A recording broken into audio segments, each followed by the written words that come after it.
Olá, turma, tudo bem? Seguindo aqui a nossa disciplina, Seminário Temático 1, hoje nós vamos trabalhar com a unidade 2, que é o Planejamento Educacional e Gestão Democrática Participativa. Comigo, professora Andréia Lima. Para iniciar essa temática, eu inicio fazendo um questionamento. O que é planejamento educacional? Reflitam, questionem-se, o que é isso? Nessa nossa unidade, eu trago 3 objetivos que irão nos nortear, que irão colaborar para a análise dessa temática, que é compreender a gestão democrática participativa, já que planejamento educacional e gestão democrática são processos que geralmente apresentam-se atrelados. Em seguida, analisar o papel do gestor na efetivação da gestão participativa, e aí neste caso nós estamos falando de gestores de escolas, ou seja, unidades de ensino, a escola em si. Além disso, compreender a relevância do planejamento educacional e sua relação com as práticas pedagógicas no ambiente escolar. Pois bem, por que planejar? E aí eu trouxe 3 conceitos de uma forma bastante sucinta, bastante resumida, só para que nós possamos adentrar inicialmente neste debate. Primeiro eu trago que planejar, é um ato que faz parte da história do ser humano, quer dizer, nas nossas atividades mais minúsculas, às vezes até mais irrelevantes, nós trazemos no arcabouço delas a estrutura do nosso planejamento, Então, a gente sempre se planeja, sempre se organiza, então é uma coisa que faz parte da nossa história.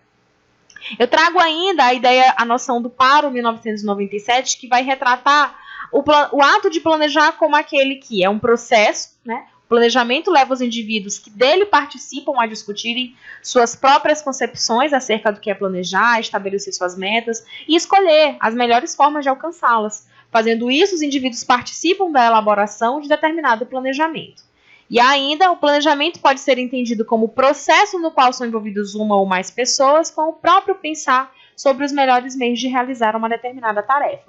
Percebam que aqui tem 3 conceitos bastante simples, bastante sucintos, só para que nós possamos refletir inicialmente o que é este momento, o que é esta função de planejar. Obviamente, isso, quando adentra para o espaço escolar, ganha uma amplitude e uma complexidade que revela aí outras nuances. Planejamento educacional, fundamentos e conceitos aqui apresentados. Pois bem, o planejamento é um processo contínuo e dinâmico, de reflexão, de tomada de decisão, de racionalização, organização e coordenação da ação humana. Então, na escola, isso vai ser muito importante, sobretudo seguindo essa linha de continuidade, dinamicidade, reflexão, a própria tomada de decisão.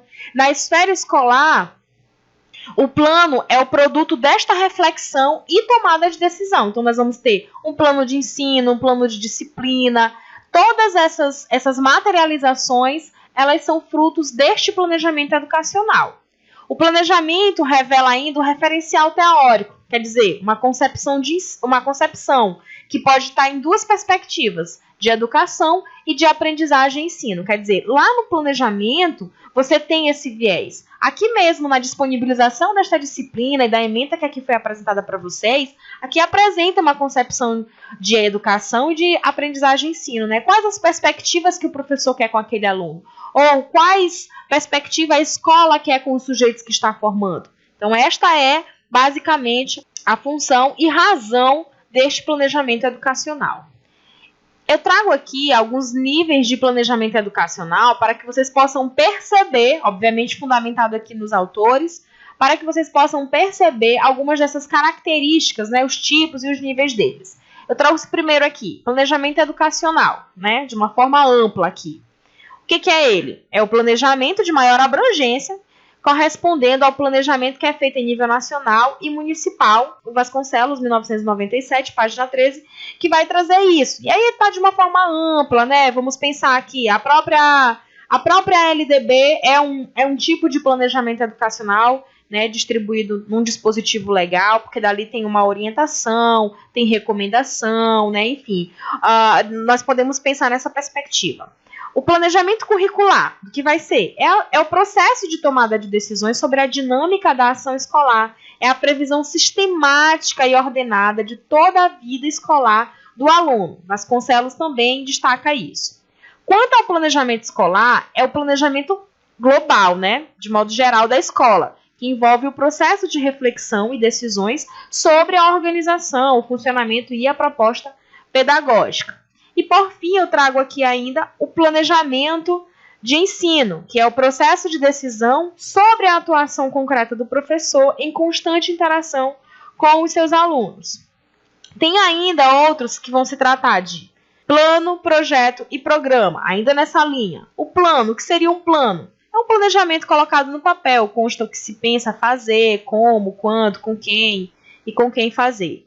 Um projeto vai ser produto do planejamento, trata-se do registro das decisões mais concretas, de propostas que se deseja realizar, e um programa é um conjunto de um ou mais projetos de órgãos ou áreas com período de tempo definido. E aqui nós temos, né, uma visão macro do que seria os níveis de planejamento educacional, né, tecendo cerca de 8 itens aqui, mais ou menos, que estão tratando os níveis do planejamento educacional.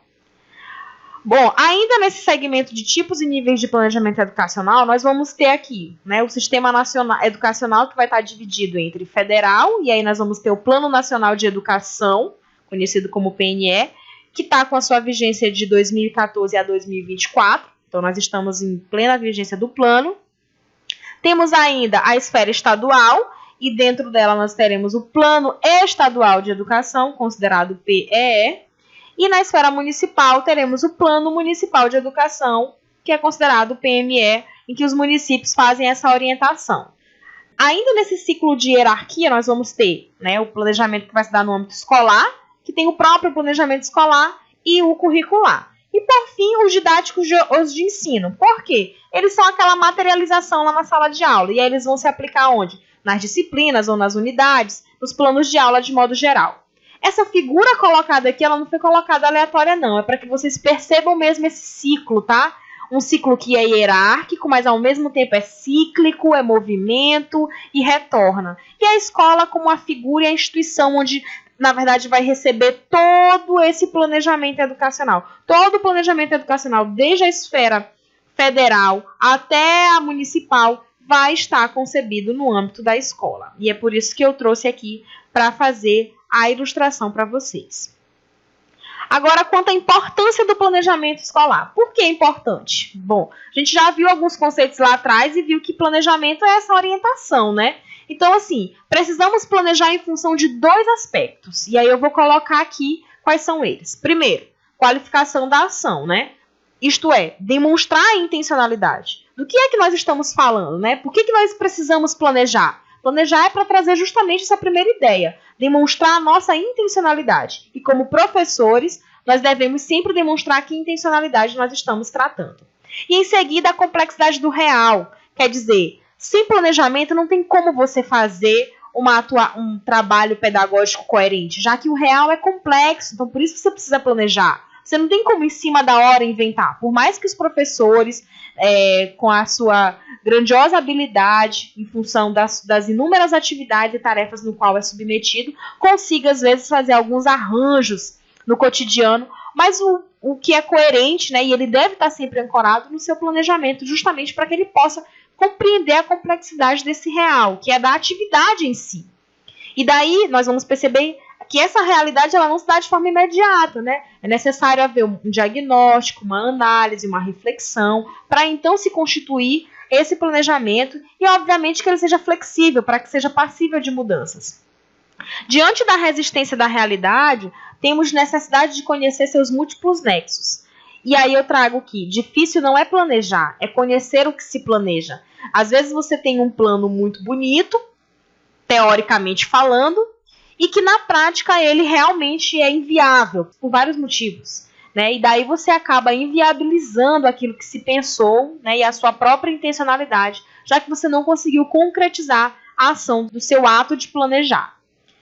Eu trago aqui também uma observação que trata de, na formulação do planejamento educacional, devem ser observados vários elementos, tais como as políticas educacionais e seus resultados em um determinado período de tempo, o contexto social, mundial, nacional, regional e local, os indicadores dos sistemas escolares, a compreensão das relações existentes entre a formulação de políticas públicas para a educação E o planejamento educacional é de fundamental importância para todos aqueles que atuam na escola. Bom, considerando que vocês irão se inserir no ambiente da escola e irão conhecer como é que se dá esse planejamento lá no interior desta escola, é importante que vocês compreendam isto, tá? Contextos sociais mundiais, nacionais, quer dizer que o contexto internacional interfere na nossa política local, sobretudo quando se trata de política educacional, ok? A seguir, nós temos aqui como surge a ideia de gestão democrática e por que já entra nesse debate. Porque planejamento e gestão, eles estão muito articulados, né? Embora aqui a gente esteja falando especificamente da gestão democrática participativa no âmbito da escola, né? Especificamente. Mas, assim, eu venho trazer aqui alguns pontos, como, por exemplo, o sentido da educação na sociedade atual, né? Isso é um dos motivos pelos quais vai surgir essa ideia. O próprio papel da escola na promoção da formação e aprendizagem dos alunos, as determinações da legislação nacional para a realização da educação, a Constituição Federal, a LDB, o Plano Nacional de Educação, as diretrizes curriculares, as mudanças sociais e os desafios apresentados à educação, o significado e o papel da gestão escolar e as dimensões da gestão escolar. O que tudo isso quer dizer? É daqui que emanou a ideia de gestão democrática. Porque planejamento é uma coisa que sempre nós já realizamos, né? E precisava, para esse planejamento também ser efetivado, compreender uma outra esfera, que era a gestão democrática participativa, né? Afinal, não dá para a gente ficar simplesmente implantando coisas que vêm de secretarias, né? Ou de outros órgãos que são externos ao ambiente escolar. E é por isso que se constitui, através de vários itens aqui apresentados, a ideia de gestão democrática e participativa.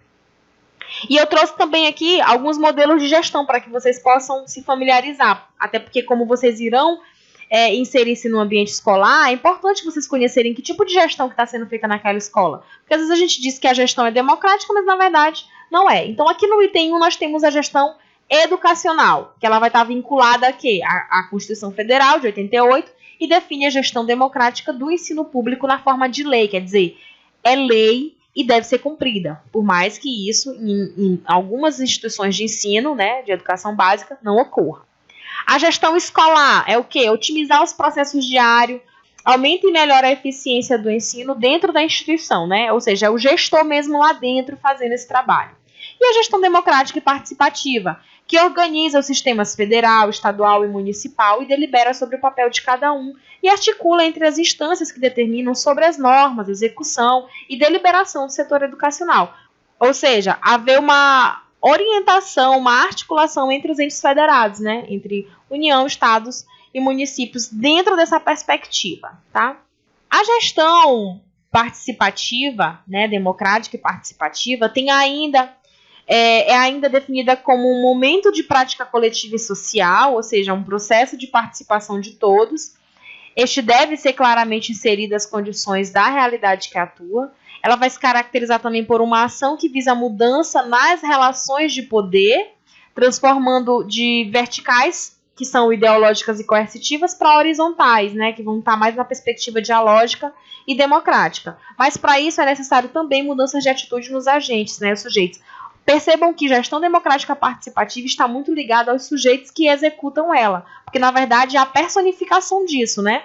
Então nós vamos ter aqui estudantes, pais, comunidade, professores, funcionários, né? E na maioria das vezes nem sempre é uma tarefa muito fácil. Ainda na gestão democrática participativa, né? Na perspectiva de um projeto, quer dizer, é um ideal, nós ainda estamos caminhando muito nessa abordagem, né? Nós vamos ter aqui mais qualidade de vida, orientação profissional, responsabilidade social, cidadania, cultura e conhecimento, meio ambiente, né? São os projetos pedagógicos dos quais a gestão democrática e participativa ela poderá versar, né? E daqui surgem ideias e, obviamente, são executadas por uma coletividade. Por fim, eu trago aqui algumas considerações para destacar a parte da gestão democrática. Ou seja, apesar dela estar regulamentada e especificada, que deve ser democrática, ainda é notória a resistência à sua efetivação e sua experimentação, que está ainda arraigada nos formatos de centralização. A gestão democrática também, para que realmente seja democrática, ela não pode sobreviver no faz de conta, onde se faz de conta que os sujeitos opinam, que são comprometidos e que são ouvidos e respeitados. E eu gostaria muito que vocês, ao se inserirem na escola, conseguissem compreender isso de uma forma bastante sensível, não do ponto de vista romântico, mas sensível do olhar pedagógico, para perceberem como é que se dá a gestão democrática participativa no interior das escolas que vocês frequentarem. E ainda, a implantação de uma gestão democrática não ocorre de uma hora para outra, é preciso de muita reflexão e pesquisa, num movimento constante de ação, reflexão e ação novamente. Isso é a democracia que demanda esse respeito, solidariedade, comprometimento, responsabilidade e principalmente ética, já que a gente não pode transformar a escola numa extensão da nossa casa, como se lá nós pudéssemos opinar em função de interesses próprios, né? Então é importante a gente levar em consideração isso. Outras considerações que eu trago ainda para finalizar é a de que o gestor escolar é o principal sujeito na implantação de uma gestão democrática, pois é os seus supostos poderes de decisão que entram em jogo. Isso é muito importante. E aí nós temos também algumas dificuldades, sobretudo quando se trata de escolas localizadas nos interiores do Maranhão, já que nós temos a perspectiva do voto articulado a, por exemplo, quem é a liderança política e daí eleger, né, o gestor de uma determinada escola. É preciso ainda se conhecer, né, preciso ainda que seja conhecido a comunidade das escolas, suas peculiaridades, aspirações e concepções, também sendo necessário compreender os conceitos relacionados à escola, à gestão e democracia, para então partir para uma relação de cooperação e solidariedade na construção de uma nova escola. Essas foram algumas das considerações feitas por esta temática, certo? Essa etapa 2 é considerada concluída, né? Vocês podem avançar para a próxima e o fórum de discussão estará disponibilizado para que vocês possam fazer a discussão da temática que será proposta lá no fórum, tá certo? Até a próxima aula.